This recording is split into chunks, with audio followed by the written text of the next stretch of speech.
Okay guys, welcome back to another video coaching lesson with YourSixPackQuest.com. We're talking about one of my favorite topics. Question I get asked all the time is, Vince, how do you lose belly fat? I can't get rid of my belly fat. And you see a lot of muscular guys in the gym, fantastic physiques, great pecs, great shoulders, great arms, but then they got a little pot belly. What's going on with that? Well, I can tell you a couple things. First thing is that your diet sucks. You like your beer too much. You're not sleeping enough, you got too much stress in your life, and your calories are too high. Now, get back on track here.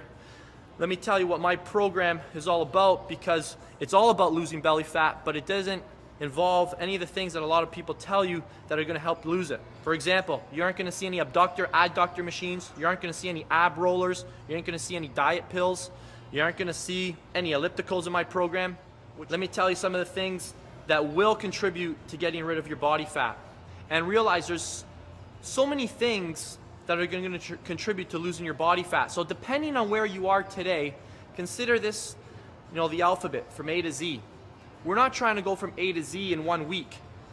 We're going to go from A to B to C to D, and that's how you get to the end goals. Inch by inch, life is a cinch. Yard by yard, life is hard. So what we need to do is apply one new technique each week. Measure the result, and if it continues to work, we keep it. If it doesn't, we need to introduce something else. So for most people, most common mistake in trying to lose their belly fat is that you're probably doing outrageous amounts of cardio. 3 problems with cardio, I've talked on this before. First problem is that there's no afterburn effect. When you leave the gym, your metabolism stops burning. Problem number 2, the more cardio you do, the more efficient you become at it. Problem number 3 is that the more cardio you do, the more muscle you strip off your body. And what's muscle responsible for? Muscle is responsible for jacking up your metabolism, keeping it elevated all day long, so you're a fat burning machine. That's why when you and your friend, think of it this way. Let's say you and your friend go to the movies, and he or she has more muscle on your body than you do. Well, he or she is going to burn more calories just sitting there watching the new Indiana Jones movie than you, just because their muscle is an active tissue, okay? So you got to get more muscle on your body. How are you going to do that? Well, cardio isn't going to add more muscle to your body. Cardio is going to make you from a big pair to a small pair. We need to incorporate high intensity resistance training. Now here's where my program blows away a lot of the other programs out there.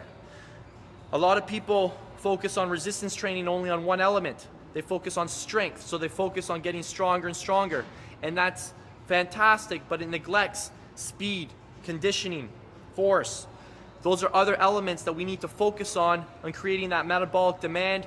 That's the stuff we need to focus on, exhausting your energy stores, creating the hormonal responses to create that caloric deficit so that you truly lose the fat. Another element of losing the belly fat is interval training. And not just interval training. You guys have probably heard this over and over again, that going hard for a minute, then easy for a minute, hard for a minute, for 20 minutes is more effective than a long, slow 60-minute workout. And for most people it's going to be, because it's something your body has never done before, and it's going to say, holy crap, this is really hard. How long is this going to last? I better dig up some energy, or I'm not going to make it. And that's when your body digs down into the stubborn fat stores, specifically in your belly. So another alternative to interval training is hard tempo training. Remember, the greater amount of calories that you burn is going to burn a greater percentage of fat. So don't underestimate the value of just going for a hard 30-minute run or a hard 45-minute run, preferably something on an incline so you're working your glutes and your hamstrings. Walking on a treadmill isn't going to do much because you're only going to target your calves. I'm throwing a lot of information at you, so hopefully you're taking notes, and you're going to take 1 or 2 of those pieces of advice and apply it in a step-by-step fashion. If you throw all that change into your program right away, you're not going to be able to monitor the effect. You're not going to know what's contributing to what. So those are some tips on how to burn belly fat. If you want the complete system, the same system Peter Carvel used to lose 100 pounds, we got this entire transformation on video. He lost 100 pounds in 6 months. This guy went from 276 pounds, he was on the verge of diabetes, he was 28 years old, to getting down 176 pounds with a 6-pack. I was able to help him, and you can be next too. So check out the entire system, and let's get rocking. I want to see your transformation. I want to see your 6-pack.